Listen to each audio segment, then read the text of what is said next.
Perhaps nothing imprints an image in a reader's mind better than an extended metaphor.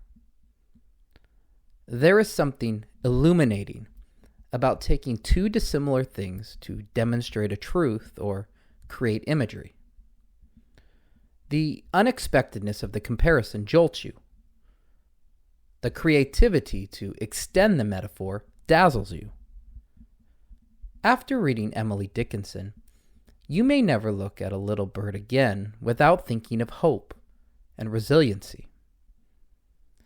And after reading Robert Frost, you may never look at a diverging path without pondering life choices, individuality, and taking the road less traveled. An extended metaphor is simply a metaphor that extends for multiple lines or paragraphs. For example, Martin Luther King, in his speech, "I Have a Dream," employs an extended metaphor to compare the plight of black people in the United States to cashing a check. King brilliantly uses the language of money to demand that the United States honor its debt of justice and freedom for everyone. He says, "In a sense, we've come to our nation's capital to cash a check." When the architects of our republic wrote the magnificent words of the Constitution and the Declaration of Independence, they were signing a promissory note to which every American was to fall heir. This note was a promise that all men, yes, black men as well as white men, would be guaranteed the unalienable rights of life, liberty, and the pursuit of happiness. It is obvious today that America has defaulted on this promissory note insofar as her citizens of color are concerned. Instead of honoring this sacred obligation, America has given the Negro people a bad check, a check which has come back marked insufficient funds. But we refuse to believe that the Bank of Justice is bankrupt. We refuse to believe that there are insufficient funds in the great vaults of opportunity of this nation. And so, we've come to cash this check, a check that will give us, upon demand, the riches of freedom and the security of justice. By talking in economic terms, King brilliantly speaks for blacks in the United States in a unique way, a way most people can relate to: money.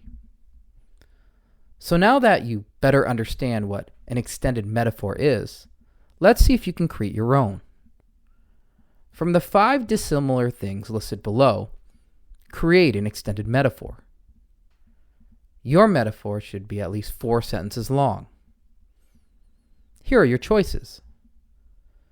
Number 1, video games and life. Number 2, a sport of your choice and a food of your choice. Number 3, fire and learning.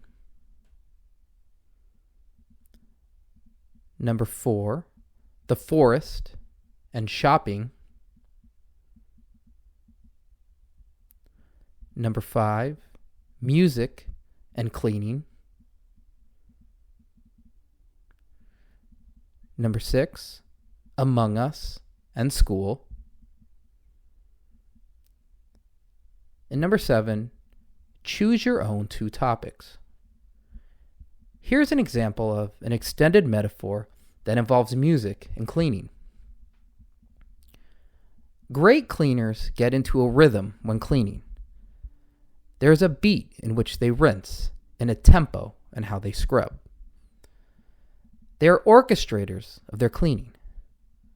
There's an anthem of hope to their scrubbing prowess. Great cleaners are at harmony when they clean because they know one thing: cleaning is an art, not a chore. So now it is your turn. Write an extended metaphor and be prepared to share with the class. Good luck.